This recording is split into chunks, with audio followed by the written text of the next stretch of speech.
Var försiktig med linoljan, det går inte så många droppar åt. Och det här mosar jag in så att jag får någonting som är som yoghurt ungefär. Det ska vara penslingsbart men inte så tunt som en färg. Det här linoljekittet kommer nu till att suga in kapillärt i alla de små sprickor som jag kanske inte ens ser men bara anar. Det kommer då till att tappa sin linolja, alltså linoljan övergår och simmar in och impregnerar in i botten. Jag limmar fast lösa bitar, spacklar ut jämnt, förseglar och skapar god förutsättning för att måla vidare antingen nu eller vid ett annat tillfälle, kanske nästa sommar. Det börjar närma sig mina drömmars mål. Att kunna göra som de stora pojkarna gjorde förr i tiden.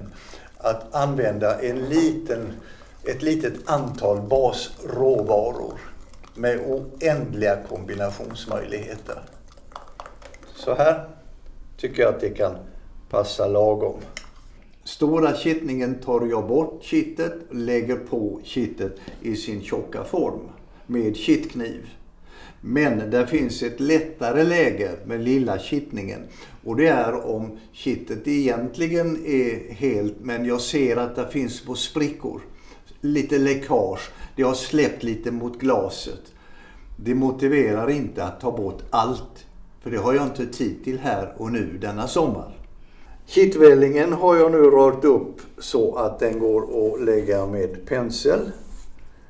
Och alla de här pyttesmå sprickorna kommer nu till att fyllas. Så det både limmar fast det som är löst. Det fyller där vattnet kan komma in. Det spacklar och matar på här.